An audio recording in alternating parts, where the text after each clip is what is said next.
নমস্কার বন্ধুরা, আপনাদের সবাইকে স্বাগত জানাই। আমি আজকে একটা মোচার রেসিপি নিয়ে এসেছি। নিরামিষ মোচার ঘন্ট তো আমরা সবসময় খাই, কিন্তু চিংড়ি মাছ দিয়েও এটা দারুণ লাগে। সেই রেসিপিটাই আজ শেয়ার করেছি। এর জন্য আমি একটা মোচা নিয়েছি।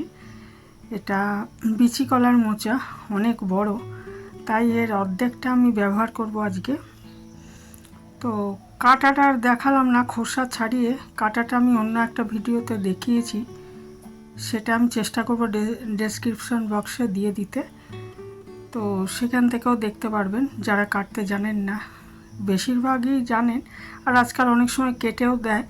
তো কেটে আমি একটু হলুদ জলে ভিজিয়ে রেখেছিলাম। হলুদ জলে ভিজিয়ে রাখলে এটা কালো হবে না আর কি, নাহলে কালো হয়ে যায়।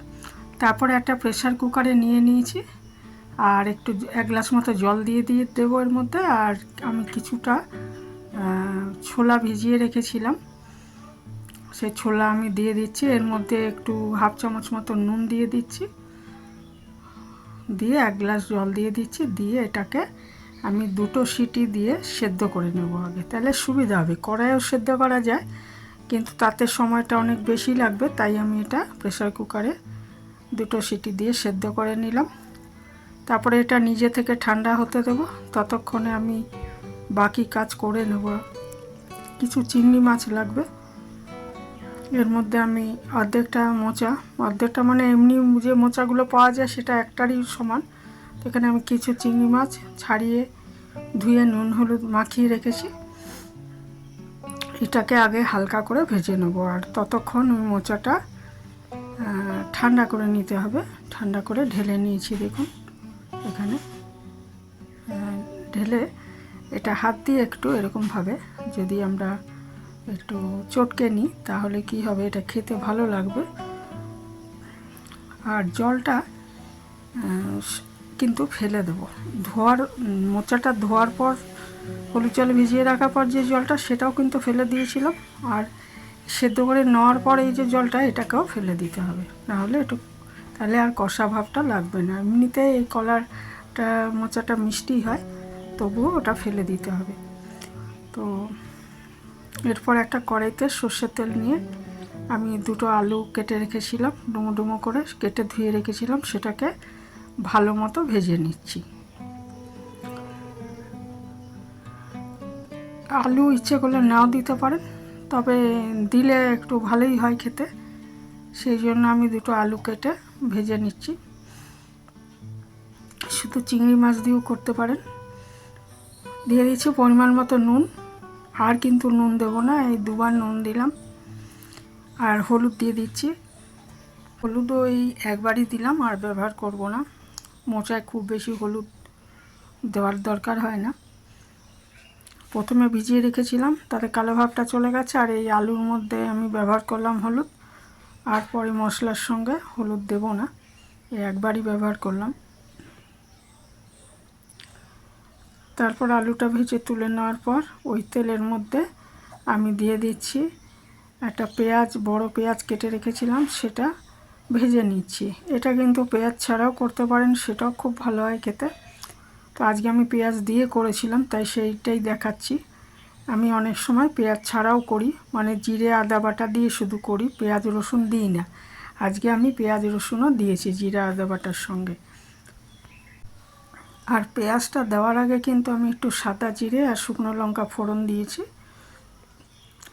পেঁয়াজটা একটু ভাজা হওয়া, তেজপাতা দিয়েছি। পেঁয়াজটা ভাজা হয়ে গেলে এর মধ্যে আমি দিয়ে দিলাম রসুন বাটা 1/2 চামচ মতো।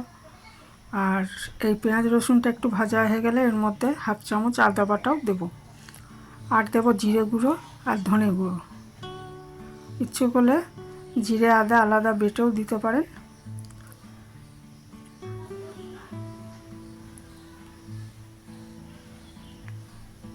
আমি জিরে গুঁড়ো দিয়ে দিলাম, আর একটু ধনে গুঁড়ো দিয়ে দিলাম 1 চামচ করে, দিয়ে ভালো মতো কষিয়ে নিচ্ছি।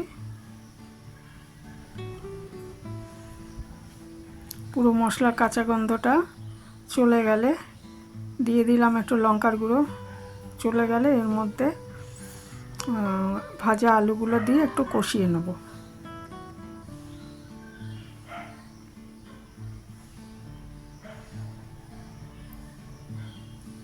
এবারে কাঁচা গন্ধ চলে গেছে মশলার, ভাজা আলু দিয়ে কষিয়ে নিচ্ছি।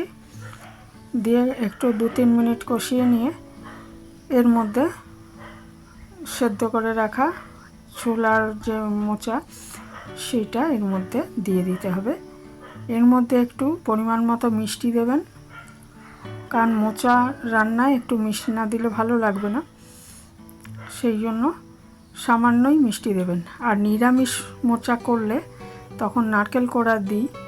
এটা যেহেতু চিংড়ি মাছ দিয়ে করেছি, আমি নারকেল কোড়া এর মধ্যে দিইনি। আর বিশেষ করে এটা পেঁয়াজ দিয়েছি, তো অন্যরকমভাবে করেছি, কাজেই এর মধ্যে নারকেল কোড়াটা দিলাম না। নিরামিষভাবে নিরামিষ মোচা যখন করি তখন ডালের বড়া আর নারকেল কোড়া দিই। আর মাছ চিংড়ি মাছ দিয়ে করলে অনেক সময় পেঁয়াজটা দিই না, জিরে আদা বাটা দিয়ে শুধু করি। ইচ্ছে করলে তখন একটু নারকেল কোড়া দেওয়া যায়, কিন্তু আজকে একদমই অন্যরকমভাবে করেছিলাম, সেই জন্য নারকেল কোড়া দিইনি। এটা দিয়ে একটু এরপরে আমি চিংড়ি মাছটা দিয়ে দিলাম। মোচা তো সেদ্ধ করাই রয়েছে, আলুটা অনেকটাই সেদ্ধ হয়ে আছে ভাজার সময়। এবারে সমস্ত কিছু মশলাগুলো ভালো মতো মিশিয়ে দিয়ে আর একটু চিনি মিশিয়ে দিয়ে ঢাকা দিয়ে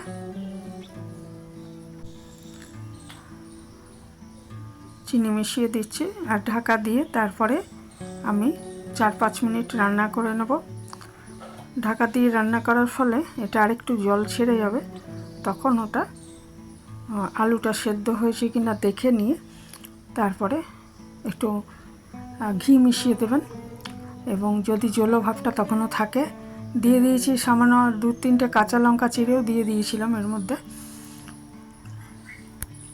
কাঁচা লঙ্কা এই সময়টাই দিয়ে দিতে হবে চিড়ে। আর তারপরে ঢাকা দিয়ে 4-5 মিনিট রান্না করে তারপরে মিনিট 5 পরে ওটা খুলে ভালো করে নেড়ে চেড়ে দেখে নিতে হবে যে আলুটা সেদ্ধ হয়েছে কিনা।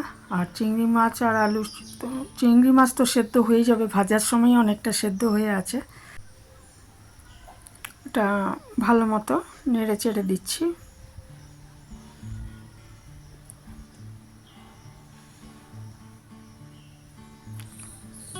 ভালো করে নেড়ে চেড়ে দিয়ে এর মধ্যে 1 চামচ ঘি মিশিয়ে দিলাম।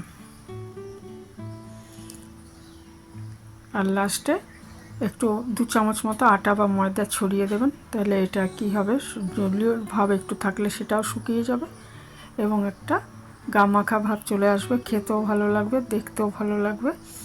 তারপরে এটাকে একদম শুকনো শুকনো হয়ে গেলে ওভেন গ্যাসটা বন্ধ করে দিয়ে এটা স্ট্যান্ডিং টাইমে রেখে দিন 3-4 মিনিট, তারপরেই এটা পরিবেশনের জন্য তৈরি হয়ে যাবে। তো গরম ভাতের সঙ্গে খুবই ভালো লাগে খেতে, এরকমভাবে অনেকেই হয়তো করেন, তো তা আমি শেয়ার করলাম, যারা কখনো করেননি করে দেখতে পারেন। আর নতুন বন্ধু কেউ এসে থাকলে আজকে চ্যানেলটা সাবস্ক্রাইব করা অনুরোধ রইল। আর পুরানো বন্ধুদের অনেক ধন্যবাদ। ভালো থাকবেন সবাই, এখানেই শেষ করছি। আর মোচা কিন্তু খুব উপকারী, আয়রন আছে প্রচুর, কাজেই সবারই খাওয়া উচিত।